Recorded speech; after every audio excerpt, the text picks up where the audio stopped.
All right. Hello. Hello. Welcome to your midweek motivation.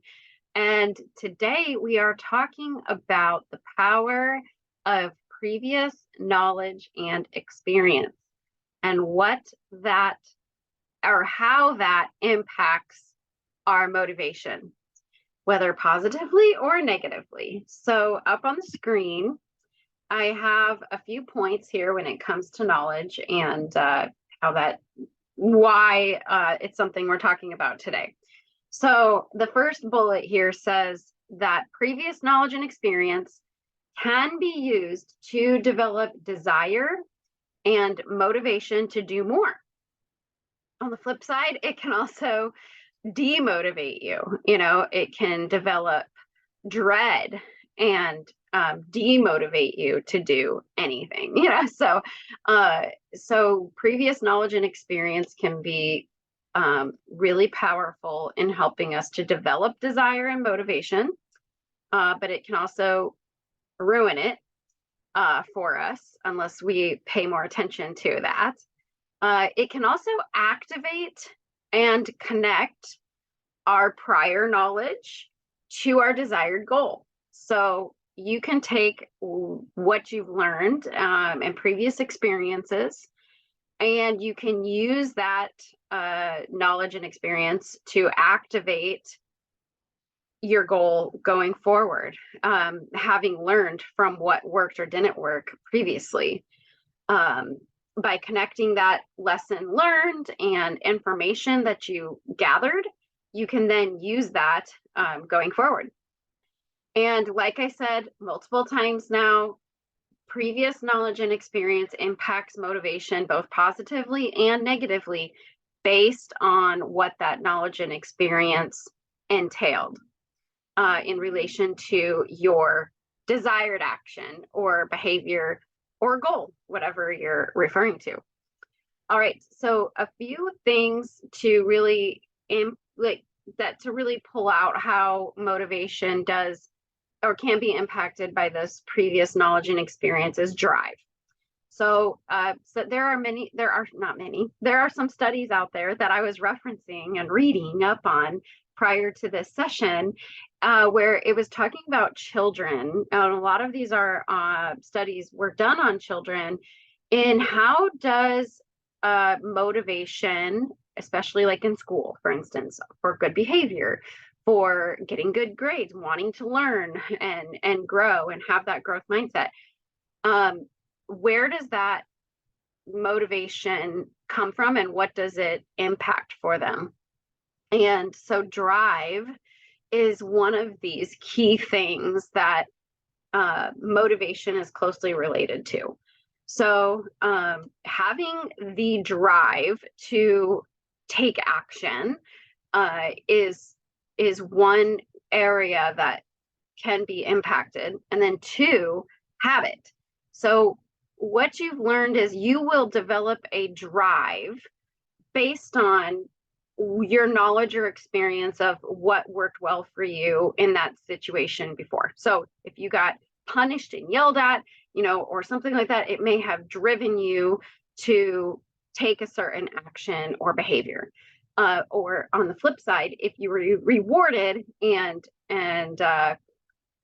inspired with some kind words and so on, you would have drive to follow through on some of those other positive behaviors and actions. The second one is habit. So once something is happening on a recurring basis, then that habit, and so you have previous knowledge of that behavior and you have experience with that behavior and that you've done it so many times and you've experienced the outcome so many times that it has now become a habit. And so we don't even think when something's a habit that we have previous knowledge and experience of it, but we do because we've done it so many times that it has indeed become a habit. So that's clearly previous knowledge and experience that has impacted us in a way, again, whether positively or negative, to take action or not to take action based on that habitual behavior. And then in the negative, any kind of conditioned fear or anxiety can from a previous experience impacts your knowledge of that experience and gives you the knowledge that, hey, this certain action or this certain behavior is painful for me, or I have a fear of it. And it could indeed have been painful, but it could also only have been not painful. It was kind of how we interpreted it. It was not super comfortable. So we built up this fear or anxiety. So anyway, I'll summarize here. I hope I've proven my case that previous knowledge and experience can truly impact the motivation you feel and the motivation that you're looking to create. So that said, let's go to the next slide. And well, if I can get it to go here. All right. And talk about some questions you can start to ask yourself to really work through the previous experiences you've had and think about how these previous experiences with your goal or desired behavior have impacted the motivation levels you're feeling now today. So think about your goal.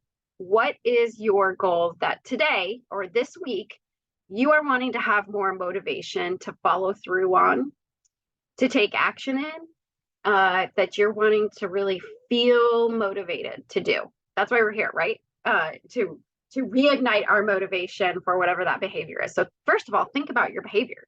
Think about what it is you want to change, what it is that you want to be motivated to do.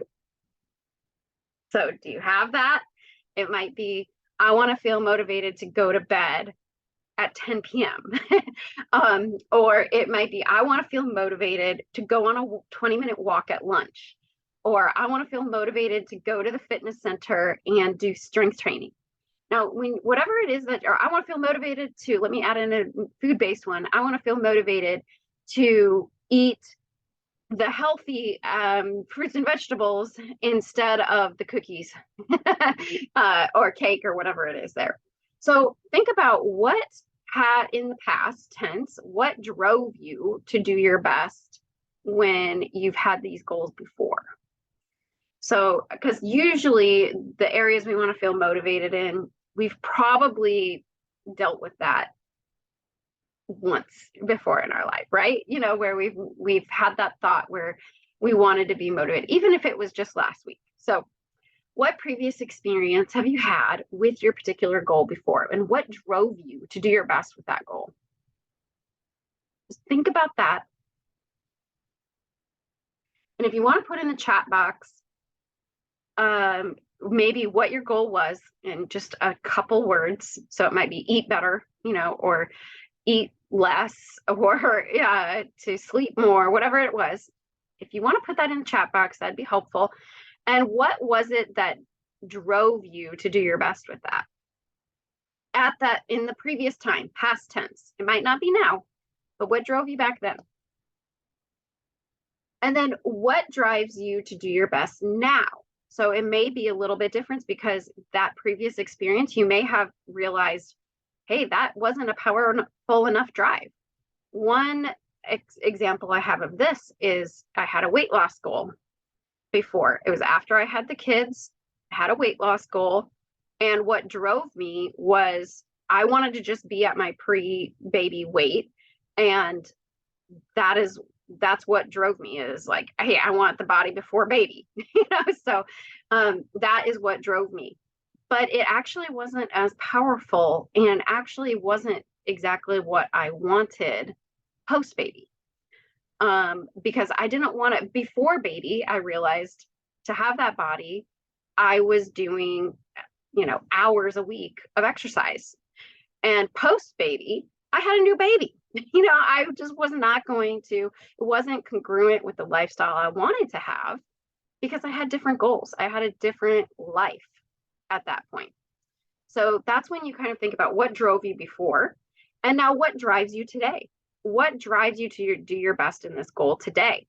And does that actually align with your values there, and what inspires you? Which leads us to our next question. What inspired you before when you had that goal and you had previous experience? What inspired you to do that? And I guess my example probably goes along with this one as well. And what inspires you now? And again, that can change once you realize back then I had this thing and I realized it really wasn't that connected to my authentic self. I wanted to be inspired by this thought, but I wasn't. So, what actually inspires you today? Let's learn from that previous experience. And the next question is that you can ask yourself. And again, these are kind of the same questions. And if you ever have a job interview, these are, you might get the question, what motivates you?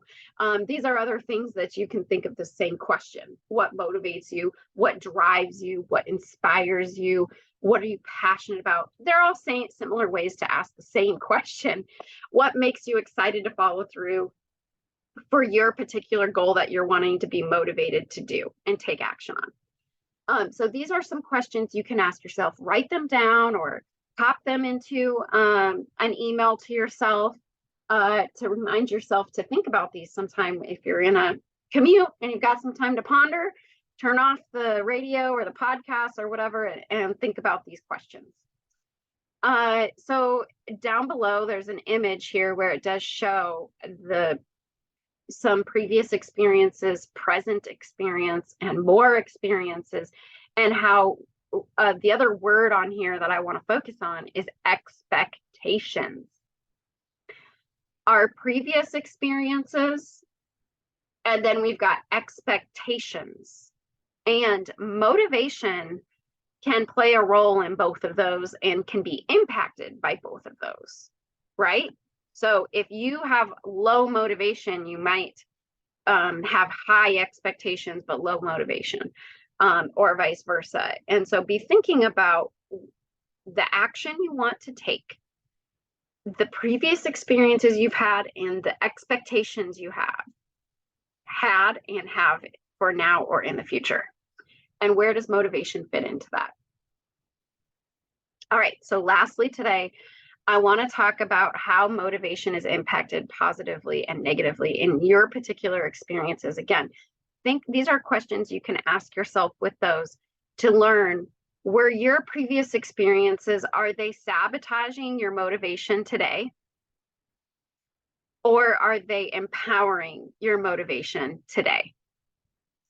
So think about what have you tried before when it comes to your goal? So if your goal is going to bed early, okay, so yeah, Jenny put in her goal was getting 7 to 8 hours of sleep a night.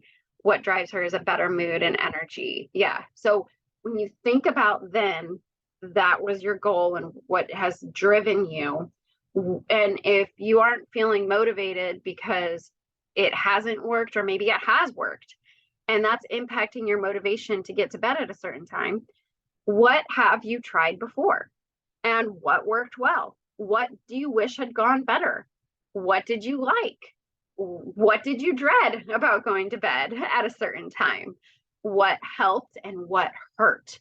These are all questions to learn from your previous experiences so that you can set yourself up for success in feeling motivated. Even just thinking and addressing these questions of what went well and what didn't can mentally impact your awareness instead of having it be subconscious.